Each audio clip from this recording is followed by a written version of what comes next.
Alright, this is going to be educational video time. Let's see. Remember how I said in my last video that I should have made another one by now, but anywho, always have money in the bank, especially if you buy old equipment. Well, I'll give some prime examples here. I park in this pole yard. This pole yard has a pretty steep hill coming out of it. Pretty damn steep. I'm loaded 43.5, probably about 80,000 pounds, just about. This old girl has 650,000 miles on it. Well, I've got one of two things here either happen.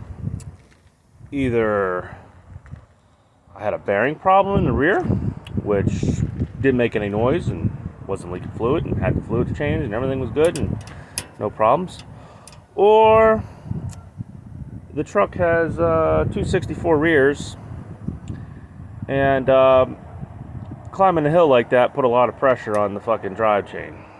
So, here's the results of that. Ka-chow! Ka-chow! Ka-chow! So luckily, in my humble mechanical opinion, I think it just broke the shaft inside the differential. That's true. Pull the piece of shaft out. I'll get a new yoke. I guess I consider it a pinion shaft, and I'll be good to go.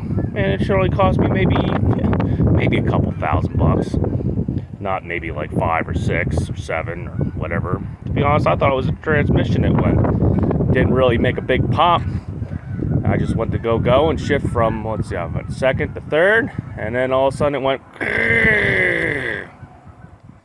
So I was like, oh, something went in the transmission, synchro or something. Rolled the truck back down here, backed it up here fine. Just went to go pull out from underneath the trailer a little bit, and it just went ting, ting, ting, ting, and that was it. So, like I said, keep money in your maintenance account. Little dumb things like this can happen. That'd be the last thing I thought would blow, something mechanical like that. I figure, I don't know, I'd have something else. Clutch, engine. So that's probably, I'm gonna say it's probably gonna end up costing me $3,000, rough estimate. I might try to do it. I might pull the axle out of it and see what's going on in there, see if I can't fish the shaft out of there. If it's that easy, then yeah, I could maybe get away and doing it myself. I've done plenty of rears on cars. This is going to be a little bit different though. Your car's drive shafts usually don't weigh like 200 pounds. So we'll see how this goes.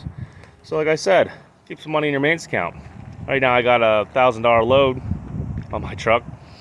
Let's see, this only was supposed to go 120 miles. $1,000 for 120 miles for Arizona iced tea. I literally have a 20-minute drive from here, where I park the truck, to where it's got to go. Probably lost $1,000 a day and whatever else I might have lost. So I don't know. I got a buddy. If he'd wake up, keep calling him. Maybe he'll come up here and just repower it, at least over to the Dollar Tree over here, and, you know, make $1,000 for me, and I'll pay him whatever he wants. But most likely, knowing him, he ain't gonna want anything. So we'll see. We'll see how this goes. I'll make an updated video, I guess, on the calamity and the cost of something like this. Now I know everyone's gonna be like, "Oh, you should have bought a new truck. Bought a brand new truck. You would never had this problem." You know what? Let's see, I had a Ryder truck. I think it only had 150,000 miles on it. It was a Cascadia. So it couldn't have been beaten too much. You know, I think this was back, what, in 16, when it was like still brand new. I literally went to go pull a heavy trailer out. It was, let's see, what was on it? It was like stuck a little bit, stuck in the mud. You know, I was on the blacktop. It was pushed back in the mud. It was dropped down. Went to go pull it out, put it in first. About the third or fourth tug, fucking drive shaft just exploded. And I wasn't pulling that hard either. So it just metallurgy. It all just matters who made it, what happened. Maybe that's been cracked. Maybe it wasn't properly forged. Hey, who knows? Who knows? So it lasted 650,000 miles or so, or 670. So to be honest, what I think did it in is the rear gears. It's got 264s in it or whatever, and I think it's mostly spent its whole life on flat level ground. I bought it out of Texas. I think it's only shot around Texas. It's either been a Walmart truck or somebody specifically ordered it for level ground. So that being said, wish me luck. I will update.